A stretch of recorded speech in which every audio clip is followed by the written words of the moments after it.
Hello, I'm Harry Riley. Welcome to my 5-minute ponder. This is called Save the Book by Harry Riley. It's 2010 and a time for another round of New Year resolutions. Give up smoking. I don't smoke, so that is not an option.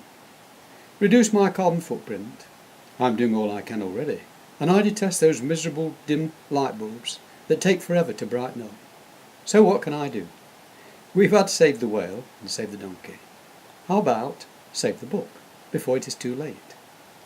I feel very strongly about books. In order to comply with modern trends, many small libraries are displaying fewer and fewer books, are putting in more coffee machines and computers, or closing down altogether. So where will the humble book be in, say, 20 or even 10 years' time? Possibly dumped on the scrap heap of unwanted junk. Modern homes are getting smaller as land becomes more expensive in Britain. To my mind, though, our children are getting bigger. Too much meat. It is not unusual to see hulking great 6-foot teenagers shuffling to and from school these days with their shortened ties askew and rucksacks bulging with survival snacks. Our small homes are rapidly filling to capacity with oversized humans and assorted pets. Add to this all the modern appliances, computers, printers, wall-to-wall plasma televisions, etc., taking up valuable space in living rooms. And so where does that leave the bookcase? I would say, if we have any room for books, they have to be carefully chosen to earn their shelf space. No room now for those luxurious leather-bound volume sets of encyclopedia. In any case, we can glean our reference knowledge from the internet and cross-check its authenticity in an instant or two. I've been a lover of the printed word all my working life, since I first picked up my Rupert the Bear children's book and got hooked on the smell of printing ink and china clay in the paper, let alone the fascinating rhymes that helped me to read. But that is not the whole story. Recently I bought a book of early American folk tales, not just for the stories themselves, but for the superb case binding, created in the old-fashioned traditional way, with the pages, signatures, stitched together and with cloth and a slice of real leather protecting the spine. As an apprentice in a large commercial printing firm, I once knew a traditional bookbinder.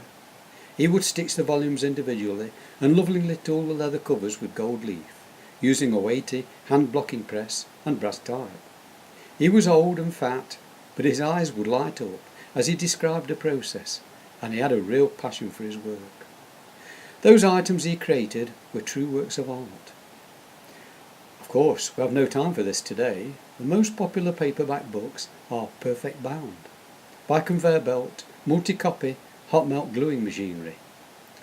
Later, I was to offer some of these internationally manufactured glue binding systems to print finishing companies, as I travelled the UK selling capital plant. But I never managed to recapture that same excitement I felt in handling grand old Arthur Wigtoft's wonderful tomes, in spite of the speedy output and fine engineering of modern machinery. On a personal level, I found there is a spin-off for me. Old and out-of-print books that were impossible to get hold of a few years ago are now popping up in charity shops around the country at very reasonable prices. And some real bargains are to be had.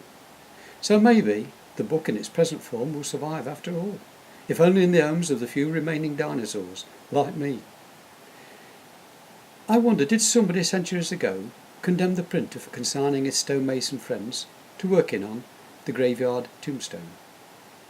What comes after the computer, you may ask? You know, when we've pressed the self-destruct button and finally blown ourselves to smithereens with nuclear efficiency, maybe we'll go full circle and return to Moses and the 10 Commandments, carved in tablets of stone. End.